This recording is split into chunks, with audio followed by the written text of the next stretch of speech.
एक ऐसा समय भी आया जब हम में से कई साधक जो जा चुके हैं आज इस मिशन से, उन्होंने यहाँ तक भी कह दिया, अरे हमने अपनी जिंदगी के 10-10 साल लगाए तो हैं सेवा में, 15-15 साल से सेवा कर तो रहे हैं। ये उलाहना देते वक्त जरा सा संकोच नहीं किया, लेकिन ये भूल गए कि जिस सेवा पर आप इतरा रहे हैं, वो सेवा नवयुग लाने में तो कोई सहयोग था ही नहीं।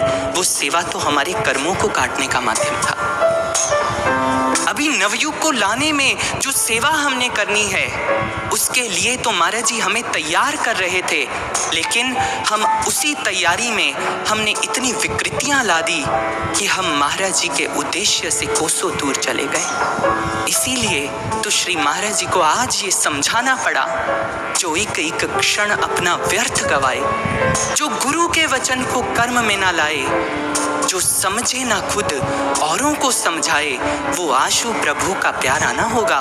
हम महाराज जी के प्रिय नहीं बन सकते, ऐसे सेवादार गुरु को प्रिय नहीं। गुरु को कौन प्रिय है?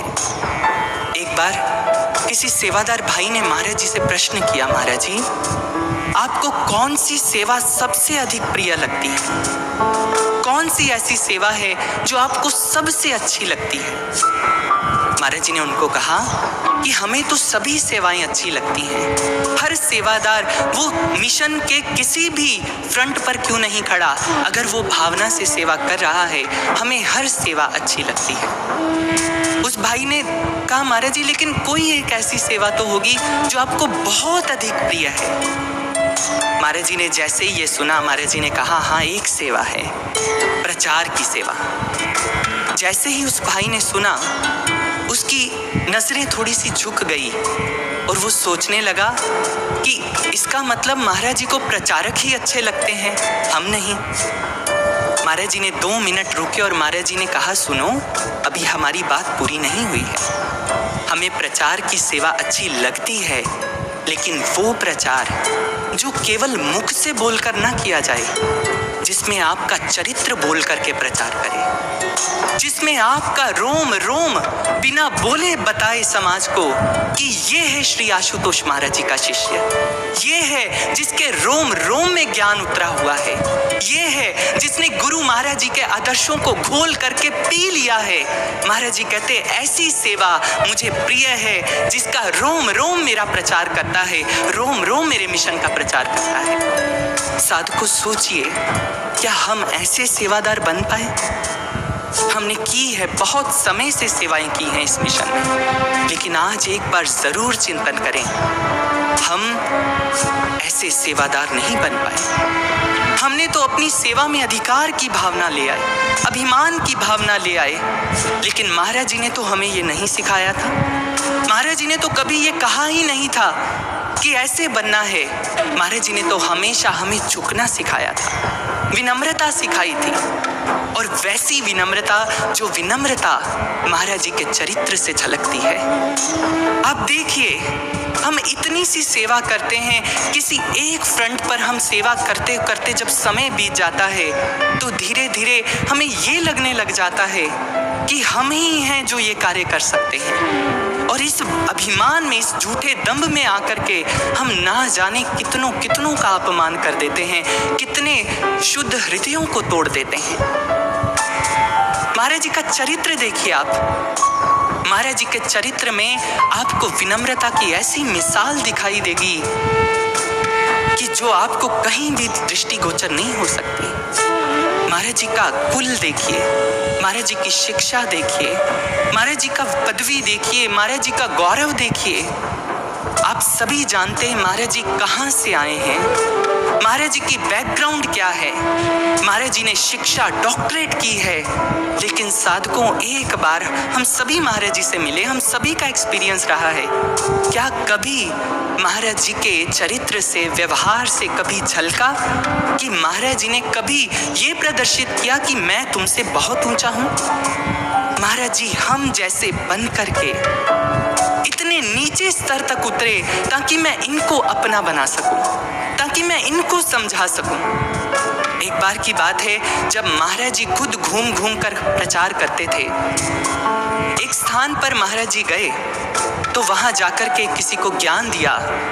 तो वो भाई ने जब ज्ञान लिया, बहुत सारे अनुभव हुए, तो उस भाई ने जिद की, महाराज जी मुझे आपके साथ रहना है, आप मुझे अपने साथ रख लें। महाराज श्री ने कहा नहीं, अभी तो समय नहीं आया है।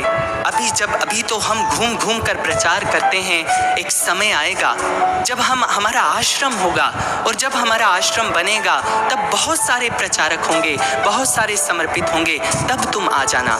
लेकिन तब तक तुम अच्छे से पढ़ाई करो, अच्छे से शिक्षा अर्जित करो। समय व्यतीत हुआ, वो भाई बहुत पढ़ लिख करके बहुत विद्वान बन गए। जब नूर महल का आश्रम बना, उस भाई को पता लगा, तो वो भाई अपना सामान उठा करके आश्रम में आ गए। उन्होंने कहा महाराज जी देखो मैं आ गया। महाराज जी ने कहा नहीं, अभी समय नहीं है, अभी तो हमने बुलाया ही नहीं था। उन्होंने कहा नहीं महाराज जी, मुझे आपके साथ ही रहना है, मुझे यहीं रख लो। महाराज जी ने कहा देखो जब समय आएगा हम खुद तुम्हें बुला लेंगे। लेकिन जब वो भाई बार बार जिद करने लगे, महाराज जी ने कहा अच्छा ठीक है रह लो।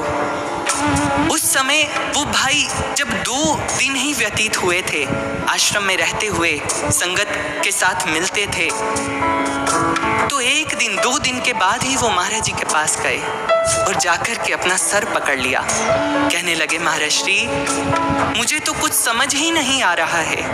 महाराज जी ने कहा क्या हुआ? कहने लगे महाराज जी यहाँ पर जो लोग हैं वो इतने भोले हैं, संगत इतनी भोली है कि मैं उनको कुछ समझाना चाहता हूँ, वो समझ ही नहीं पाते। महाराज जी ने मुस्कुराने लग गए। महाराज जी ने कहा हमने कहा था ना, अभी ये तो बहुत भोले भाले लोग हैं, ये तुम्हारी विद्वतापूर्ण बातें नहीं समझेंगे, अभी समय नहीं आया है तुम्हारे आने का। धीरे धीरे जब प्रचार बढ़ेगा तो फिर बहुत सारे विद्वत लोग भी जुड़ेंगे, तब तुम्हारी सेवा की जरूरत होगी। उस भाई ने कहा महाराज जी लेकिन आप भी तो रहते हो इनके साथ, महाराज जी आप भी तो रह रहे हो। अब देखिए महाराज जी ने क्या कहा। महाराज जी ने कहा हमारा क्या है, हम तो जो जैसा होता है हम वैसे ही बन जाते हैं, हमारा क्या है। देखिए गुरु की विनम्रता, देखिए गुरु भाइयों, महाराज जी ने अपने चरित्र से हमें सिखाया कि तुम्हारा चरित्र इतना विनम्र हो, तुम्हारे व्यक्तित्व में इतना लचीलापन हो कि गुरु जहां रखे वैसे तुम रह सको। महाराज जी ने अपने चरित्र से हमें समझाया देखो ये गुण तुम्हें भी अपने जीवन में धारण करना है, लेकिन हम ऐसे नहीं बन पाए। आप स्वयं चिंतन कीजिए, जब हमारी सेवा लगी है हम अड़े हैं, हमने यहाँ सेवा करनी है, हमने यहाँ नहीं करनी सेवा, हमने इसके साथ सेवा करनी है, इसके साथ नहीं जाना, हमारी इसके साथ नहीं बनती, इसके साथ बनती है। हमने कितना तंग किया है महाराज श्री को। जो महाराज जी हमारे कर्म काट करके हमारे कर्मों की गठरी को हल्का करना चाहते थे, हम उस गठरी को भरते चले गए। इसीलिए श्री महाराज जी को आज ये बात लिखनी पड़ी कि ऐसे कंधे जो कर्मों की गठरी से दबे होंगे वो नवयुग कभी नहीं ला सकते। नवयुग तो आएगा ही आएगा, लेकिन वो कंधे जो सेवा करते हुए अपने कर्मों की गठरी नहीं हल्की कर सके, वो इतने सबल नहीं बन पाएंगे जो नवयुग में मेरा सहयोग दे सके। इसलिए नवयुग तो आएगा, लेकिन नवयुग वो लाया हमारा ना होगा, नवयुग वो लाया हमारा ना।